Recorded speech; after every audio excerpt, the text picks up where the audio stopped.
जय हिंद दोस्तों, मैं सेबी पंजीकृत सलाहकार नहीं हूं। चलिए देख लेते हैं। सुजलोन एनर्जी लिमिटेड में दो ब्रोकरेज रिपोर्ट निकल के सामने आ रही हैं और दोनों बढ़िया रिपोर्ट ही निकल के सामने आ रही हैं। एक तो वही वाली रिपोर्ट है जो कल मैं बताया था आप लोगों को।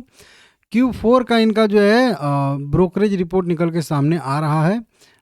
Q4 का ब्रोकरेज अनुमान कह लीजिए निकल के सामने आ रहा है उसका। और यहाँ पे बताया गया है कि मल्टीबैगर स्टॉक जो है सुजलोन एनर्जी के शेयर खरीदे बेचे होल्ड करें, एक महीने से सीमित दायरे में हो रहा है कारोबार, इस तरीके से बताया जा रहा है।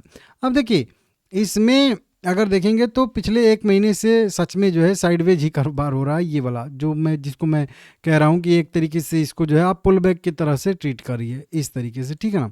अब वहीं पे सबसे पहले तो वहीं जेम फाइनेंशियल की ही रिपोर्ट जो आई है, जो मैं कल बताया भी था कि उनको नवीकरणीय ऊर्जा को लेकर जो है भविष्य में असमंजस है। सकारात्मक पक्ष यह है कि अमेरिका, इजराइल और ईरान युद्ध के बीच चल रहे युद्ध के बावजूद, जिसने सेंसेक्स, निफ्टी और वैश्विक बाजारों को प्रभावित किया, इस मल्टीबैगर स्टॉक में इस अवधि के दौरान कोई गिरावट नहीं हुई है। पहले गिरावट हुई थी लेकिन इस अवधि के बीच कोई गिरावट नहीं हुई, मतलब एक महीने के अंदर कुछ भी। इन्होंने वही अपडेट दिया है कि आने वाले समय में कंपनी में जेम फाइनेंशियल ने 64 रुपये का लक्ष्य के साथ बाय रेटिंग दिया है, और जिसका अर्थ है कि लगभग इनको राजस्व में जो है वहीं प्राइस में लगभग 57% की बढ़त देखने के लिए मिल रही है। वहीं से जेम फाइनेंशियल का मानना है कि मजबूत परिचालन क्षमता के कारण जो है सुजलोन का राजस्व भी साल दर साल बेसिस पे 51% जो है बढ़ सकता है, जो कि कल मैं बताया था आप लोगों को। विंड टर्बाइन की डिलीवरी 874 मेगावाट हो सकती है, जो कि पिछले साल इसी तिमाही में 573 मेगावाट थी। तो 300 मेगावाट अतिरिक्त जो है कंपनी या एक्स्ट्रा कह लीजिए इस बार विंड टर्बाइन सप्लाई करेगी। तो एक तो इनका रिपोर्ट है। एक सेंट्रम ब्रोकिंग ने भी सुजलोन पे बाय रेटिंग दिया है और इन्होंने 74 रुपये का टारगेट किया है।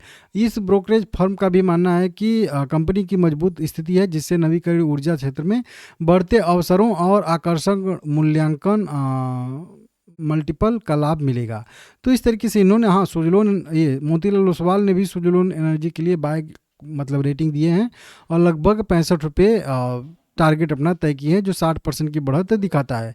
अगले आने वाले 2 से 3 साल में पवन टरबाइन का दृष्टिकोण सकारात्मक बना हुआ है और कंपनी ने स्वीकार किया है क्रियान्वयन में थोड़ी सी देरी हुई है, लेकिन कंपनी जो है परिचालन क्रियान्वयन को जो है बेहतर नियंत्रण करने और अपने ऑर्डर बुक में EPC ऑर्डर को जो है बढ़ाने का लक्ष्य लेके चल रही है। देख लीजिएगा इस तरीके से। और यहाँ पे भी देखेंगे 3 घंटे पहले का यहाँ पे मोतीलाल ओसवाल ने बाय रेटिंग दिया, इस तरीके से अपडेट आ रहे हैं। देखिए ओपन इंटरेस्ट का डाटा यहाँ पे नहीं निकल के सामने आ रहा है, आएगा तो बताऊंगा आप लोगों को। बाकी ठीक है, शेयर साइडवेज ही ट्रेड कर रहा है। जब तक 44-45 रुपये के ऊपर जाके रिकवरी करके कैंडल क्लोज करके ऊपर सस्टेन न कर जाए अच्छे से, तब तक मान के चलिएगा आप लोग कि ये केवल पुल बैक है और फिर से इसमें कभी भी नेक्स्ट स्टेप की गिरावट आ सकती है।